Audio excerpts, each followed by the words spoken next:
Graça e paz, povo de Deus. Estamos aqui mais essa tarde de segunda-feira. Deixar mais uma palavra para os irmãos da parte de Deus acerca do finais dos tempos, acerca dos acontecimentos que haveria de acontecer e que ainda há de acontecer agora nessa reta final. Essa reta final da Igreja do Senhor na Terra, assim como disse o livro de 2 Tessalonicenses, acerca do arrebatamento. E vamos ver 1 João 2:18. Filhinho, é já a última hora. E como ouviste que vem o anticristo, também agora muitos se têm feito anticristo, por onde conhecemos que já é a última hora.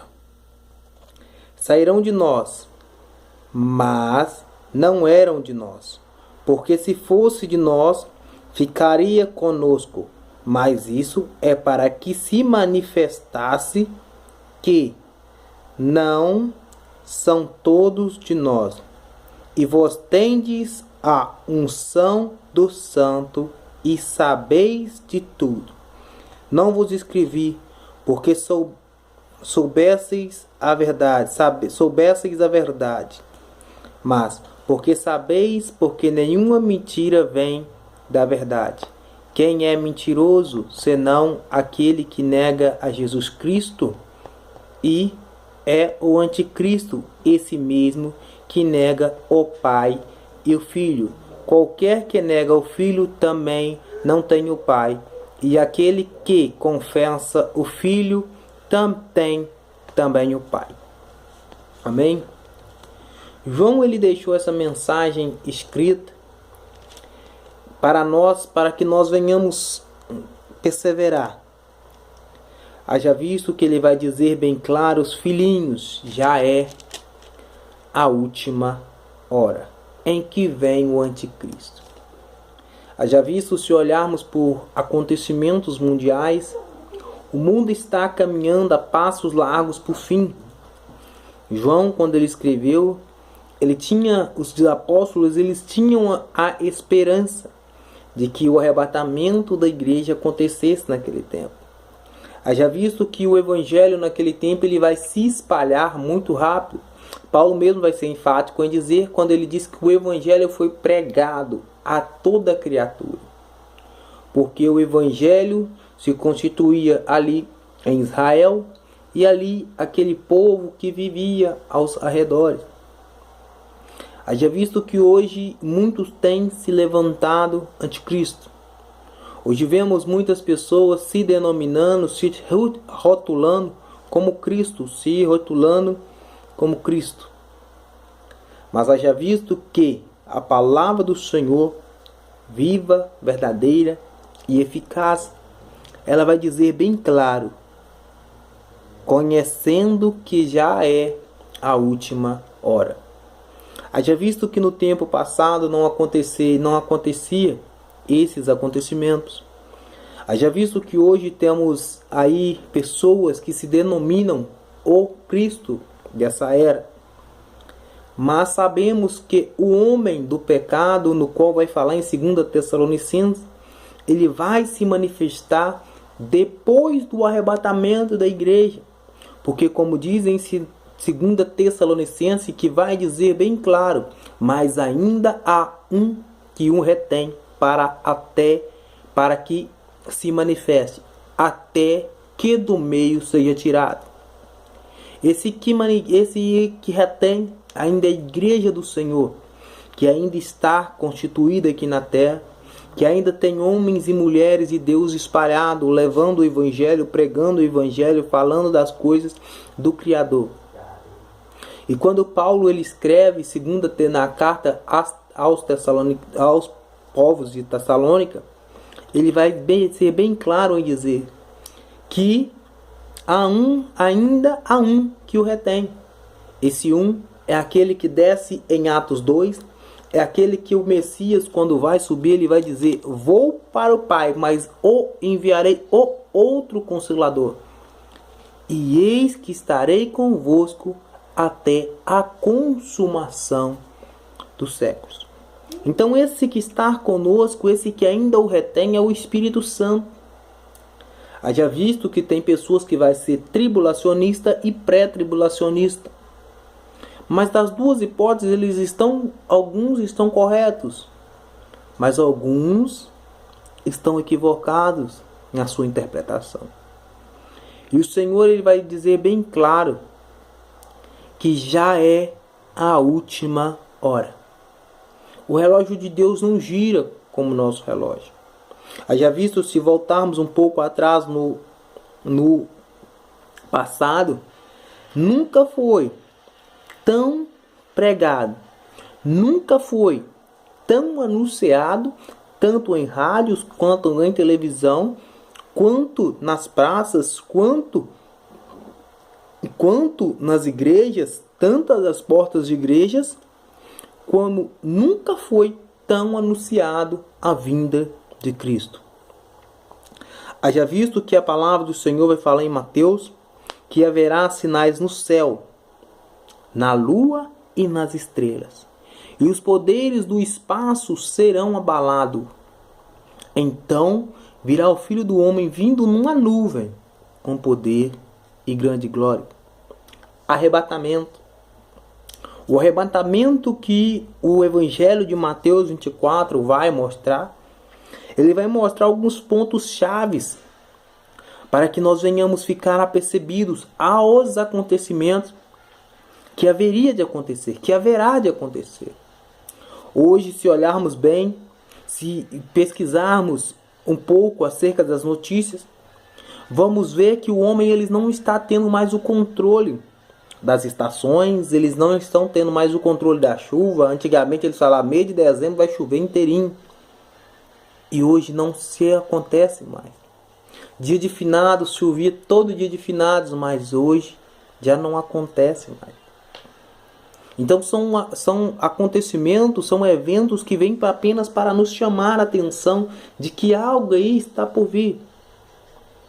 Estava vendo uma notícia na sexta-feira, onde 20 vulcões entrou em trabalho praticamente no mesmo dia, no mesmo instante. Eles começaram a lançar ali suas fumaças, eles começaram a dar sinais. Então são sinais que está acontecendo na Terra. Haja visto que já foi avisado que o mar iria recuar. Então são sinais que na Terra, são esses sinais que estão aí para nos chamar a atenção da vinda de Cristo, da vinda do Messias. E quando João ele vai falar bem claro acerca do anticristo. Estamos caminhando a passos largos para um governo mundial, aonde a Bíblia vai falar do número da besta, 666, pois é o número de um homem, e esse número é 666. Aquele que tiver discernimento, que calcule. Então, estamos caminhando para um governo mundial. E João ele está aqui para nos alertar acerca desses acontecimentos. E ele vai dizer que muitos os anticristos que se têm se levantado. Muitas pessoas com espírito de anticristo. O anticristo é aquele que não aceita as coisas de Cristo e vai totalmente contra a vontade do Criador.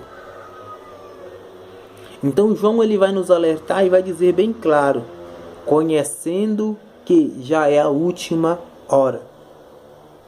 João está nos alertando para que nós venhamos nos alertar, para que nós venhamos ficar espertos com esses acontecimentos, com os anticristos, entre aspas, se levantando, homens se rotulando como Cristo, Henri Cristo. Acho que todos já devem ter ouvido falar. que se dizem o Cristo desse tempo, dessa era.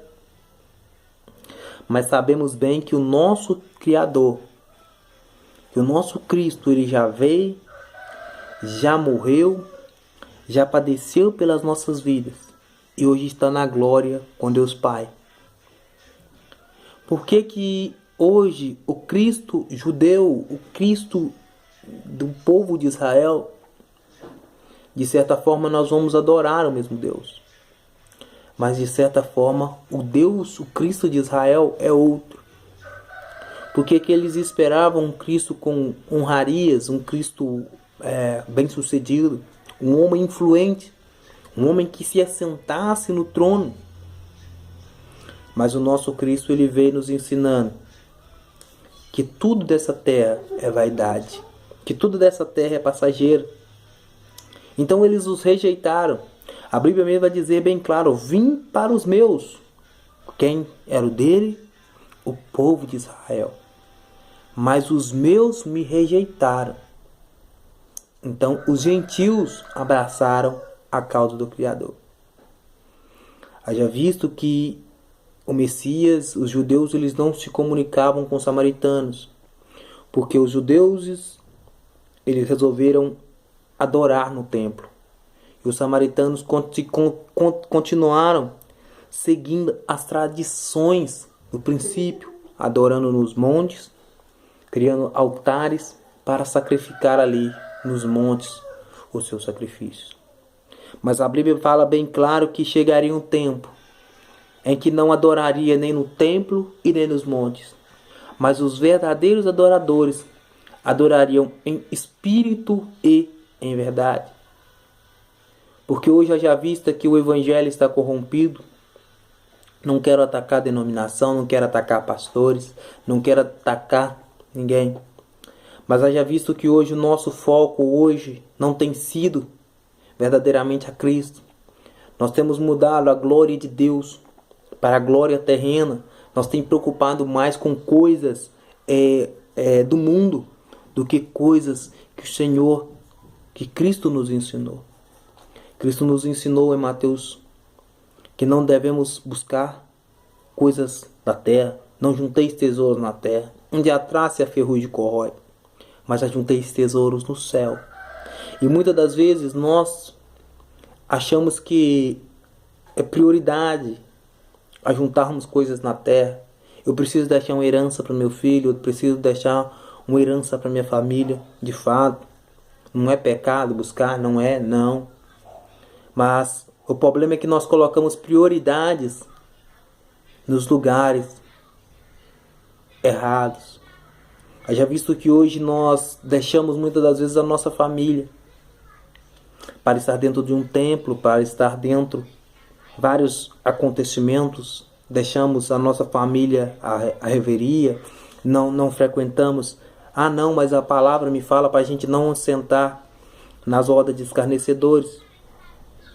Mas já visto que a roda de escarnecedores que a palavra menciona, ela disse: não vos assentei na roda de escarnecedores. Mas se formos entender, texto sem contexto ele vira pretexto. Mas se formos entender bem o que quer dizer essa mensagem de não vos assentei nas rodas de escarnecedores, não é para você deixar de sentar com seu familiar e bater uma boa ideia, não. Não é para você deixar de sentar com as pessoas ímpias, não. Quando eles começarem a zombar, quando eles começarem a criticar, quando eles começarem a murmurar de Deus, retire-se, sai de perto.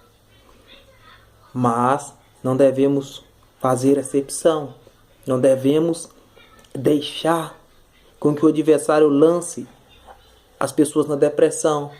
Hoje vemos pastores suicidando, hoje vemos pessoas cristãs suicidando, hoje vemos várias ocasiões, mas por falta de sabedoria, por falta de conhecimento, que ali se isola do mundo. Cristo não se isolou do mundo. Cristo, quando ele vai ser preso, ele vai dizer: todos os dias eu estava no templo e vocês não me prenderam. Todos os dias ele estava lá. Por mais que os fariseus, que os saduceus, que os escribas, eles iam totalmente contra o estudo do Messias, o ensino do Messias. Mas todo dia ele estava ensinando nos templos. Todos os dias você vai ver que ele vai sentar com o publicano quando ele vai falar de Zaqueu. Hoje me convém ficar na sua casa. Zaqueu era um publicano, Zaqueu era um homem que roubava das pessoas. E o Messias vai sentar, vai estar na casa de Zaqueu. Então são eventos que nós não podemos colocar, porque nós nos isolamos do mundo. De certa forma, nos isolamos da nossa família. E pastores já não estão mais aguentando, por causa de interpretação errada da palavra santa de Deus. Por causa de não querer conhecer. Se isola. Nós não devemos nos isolar. Lembra de Sadraque, Mesaque, Abednego, Ananias, Azarias e Misael? Eles estavam na Babilônia, mas eles não se corromperam com a Babilônia. Lembra de Daniel? Daniel também estava na Babilônia, mas ele não se corrompeu com os babilônicos. Ele não se corrompeu com aquele povo. Então, você pode estar no mundo, mas você não pode se contaminar com o mundo. E isso é feito de qual forma? Não se escarnecendo, mas sempre amando, principalmente aqueles que lhe perseguem. Sempre amando, principalmente aqueles que te caluniam. Esse é o verdadeiro sinal de uma pessoa temente a Jesus Cristo. Não devemos, momento nenhum, contaminar com o mundo, mas devemos amar. Mas voltando à mensagem, a mensagem é essa: já é a última hora. Última hora da igreja do Senhor na terra. Última hora, quando se fala, não é porque vai acabar daqui a uma hora, não. Pode acontecer que o arrebatamento aconteça, porque a palavra do Senhor vai dizer que ele vai ser como um piscar de olhos, vai ser muito rápido. Se você observar bem no corpo humano, a única parte no corpo que não necessita do cérebro são os olhos. A pessoa tem uma morte cerebral, os olhos continuam abertos e os olhos continuam piscando, porque não necessita do cérebro, é algo sobrenatural. Então, vamos entender bem claro que esses acontecimentos não é normal. Que esses acontecimentos dessa hora final não é porque tem que acontecer, que a natureza, que o planeta, que muitos cientistas vão falar que é porque o planeta não está suportando, que é pó químico, que é aquele atmosfera, que e várias coisas, não. Mas isso é um alerta para que nós venhamos entender que já é a hora final, a hora do arrebatamento da igreja. Talvez você espere, não, mas não vai acontecer, não, mas não vai acontecer. Bem claro para nós entender. Olha, filhinhos, já a última hora. Como ouviste que vem o anticristo, também agora muito se tem se feito o anticristo, por onde conhecemos que já é a última hora. Último momento da igreja do Senhor. Eu calculo que, de certa forma, nós somos a última geração. Já visto que está anunciando, a Chevrolet já anunciou, a Ford já anunciou, a Malbec já anunciou, a Boticário já anunciou, a Avon já tem algumas coisas anunciando. O ano de 2023. O ano de 2023 está muito visado. E se o anticristo for, de fato, se levantar em 2023, o arrebatamento da igreja acontece antes. Porque para o anticristo se levantar, a igreja do Senhor, ela tem que ser arrebatada. Então que Deus abençoe e que nós venhamos entender que embora o mundo esteja corrompido, que embora hoje o evangelho de certa forma virou fonte lucrativa, virou fonte de negócios, mas nós devemos entender que a igreja do Senhor, que é a noiva do Cordeiro, ainda se continua pura, se continua limpa e esperando o noivo. Graça e paz, que Deus vos abençoe. E até a próxima, se Deus quiser.